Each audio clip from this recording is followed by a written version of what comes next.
Halo guys, gimana kabarnya? Semoga awal tahun ini menjadi pribadi yang lebih baik lagi. Oke, kali ini saya akan membahas tentang sebuah film pembalasan mantan anggota pembunuh bayaran profesional yang dibunuh oleh kekasihnya dan temannya sendiri. Dan inilah Kill Bill Volume 1. Di awal film kita akan berfokus kepada seorang wanita bernama Beatrix. Ini parasnya, keluarga Beatrix dibantai saat Beatrix melangsungkan pernikahan dengan pria lain. Merasa kekasihnya dikhianati Beatrix, sehingga memutuskan membunuhnya walaupun Beatrix dalam keadaan mengandung anaknya. Bill pun menembak Beatrix tepat di kepalanya, namun ajaibnya Beatrix masih hidup dan dibawa ke rumah sakit.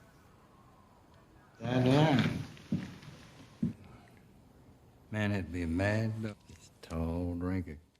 4 tahun kemudian di sebuah rumah sakit, Beatrix yang berbaring koma terhudang-hudang selama 4 tahun karena tertembak di kepalanya akhirnya siuman dan menyadari bahwa bayi dalam kandungannya sudah hilang dan menduga bahwa bayi tersebut mati.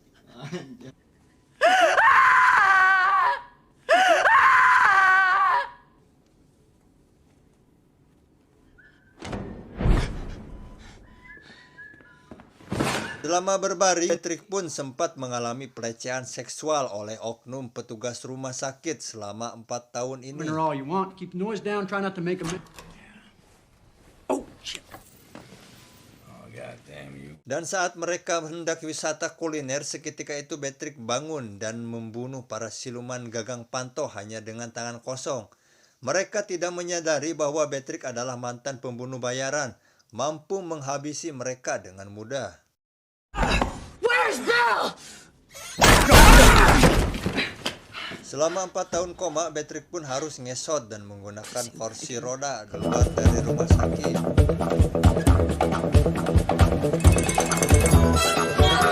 Yang dimana di situ Beatrix mencuri sebuah mobil dan terbayang wajah-wajah pembunuh bayaran yang menghabisi keluarganya dan menghancurkan hidupnya.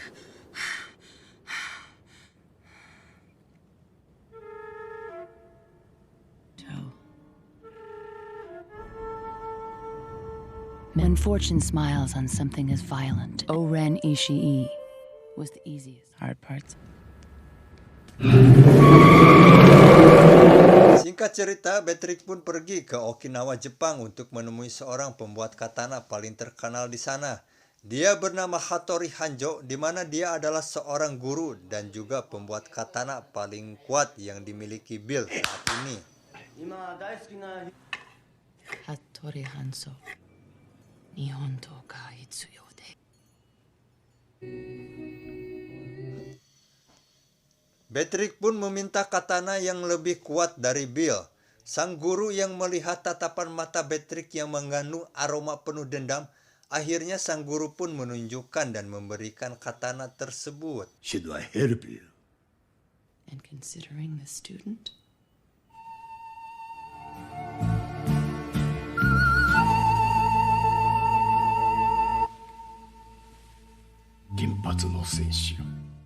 Sebuah pertemuan Yakuza di Tokyo, Oren Ishii bersama beberapa anak buahnya, diantaranya Sophie Natalie sebagai ajudan, dan gadis belia bernama Gogo yang berumur 17 tahun sebagai bodyguard pribadinya dengan usia yang sangat muda sekali, bisa dibilang sangat kejam membunuh musuh-musuhnya, dan juga pria botak bertopeng bernama John Mo yang merupakan jenderal pasukan dari Oren become the boss of all banality, came up before the council, only determined to break the mood is boss Tanaka. Karena Oren Ishii memiliki darah keturunan Jepang Amerika. Karena menurutnya tidak boleh berdarah keturunan campuran, hingga membuat Oren Ishii murka dan menebas leher orang tersebut.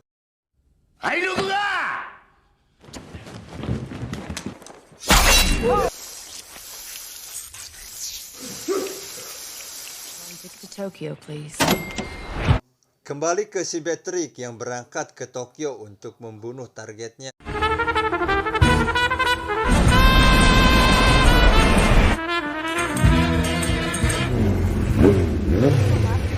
Di Tokyo diperlihatkan di sebuah kafe terlihat Oren Ishii beserta anak buahnya sedang melakukan sebuah perayaan.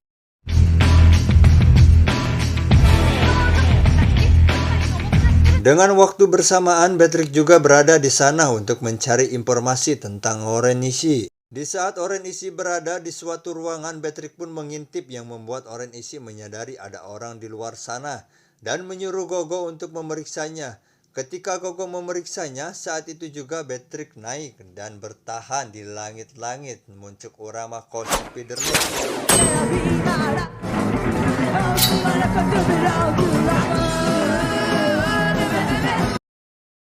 Patrick pun turun dengan perlahan dan pergi ke ruangan lain.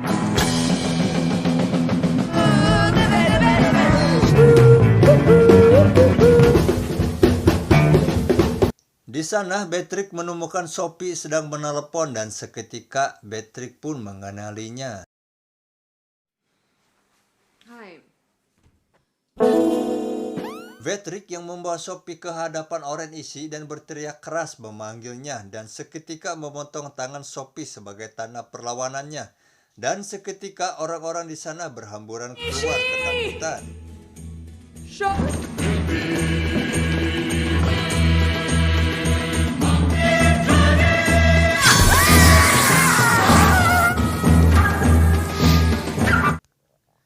Patrick yang berpakaian seperti Bruce Lee dengan lincahnya dapat mengalahkan penjaga tanpa tersentuh sedikitpun. Charlie Brown.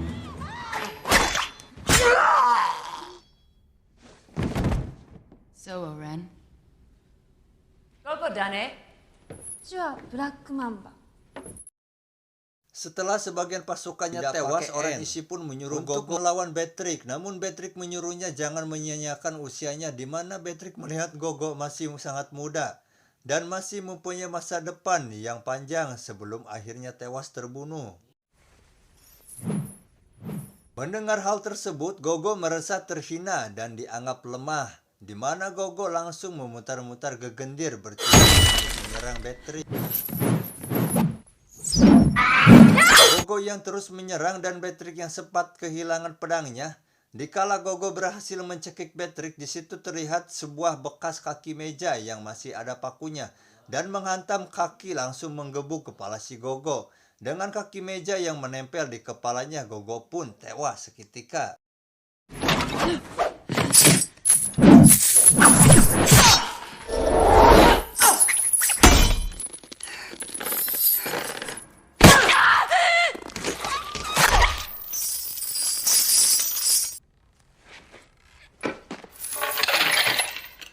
Melihat hal itu membuat Oren Ishii mengeluarkan sebuah belati yang menandakan pemanggilan pasukan.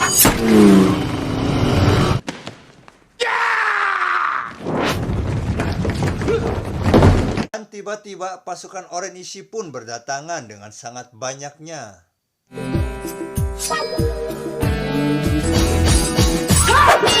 Dengan keahlian khusus, Patrick pun mampu membantai semua pasukan hingga akhirnya ada seorang bocil yang coba melawan, lalu Patrick pun menepuk bokongnya dan menyuruh pulang untuk nenen ke ibunya.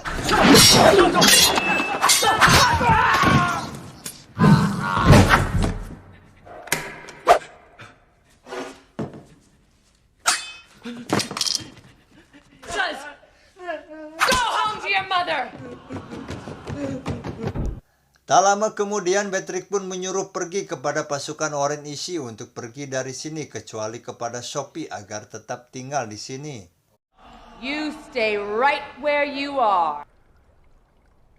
Ketika Patrick sampai di sebuah ruangan, di sana terlihat Oren Ishii sedang menyambut kedatangan Patrick untuk bertarung. Lalu Oren menanyakan tentang katana yang digunakan Patrick. どこで作ったんだい? Instrument is quite impressive.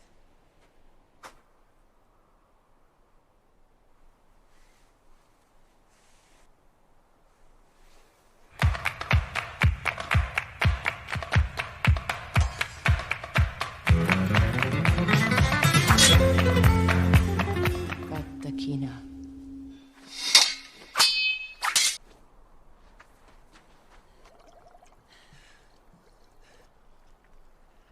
Dan hingga akhirnya Oren pun harus tersayat katana di kepalanya dan tewas di tempat.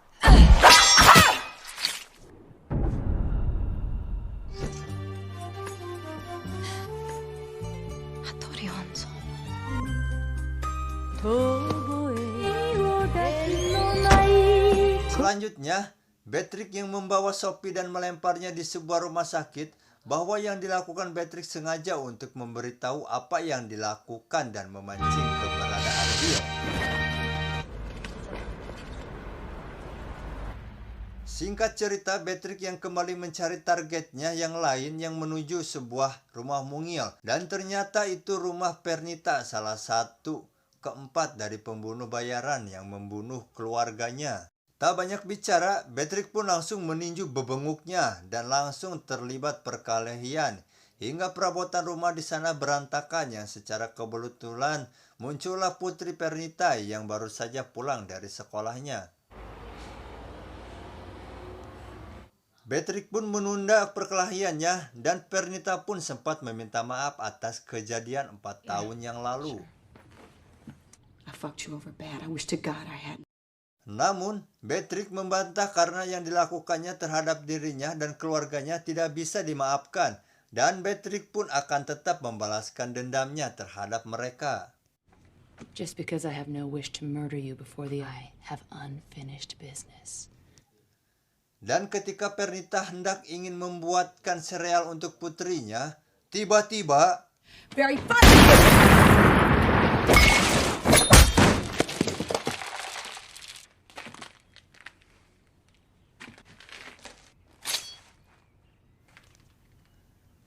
sekali tikus ya tetap tikus. Permintaan maaf Pernita tadi bukan merupakan permintaan yang tulus dari lubuk hati yang paling jero.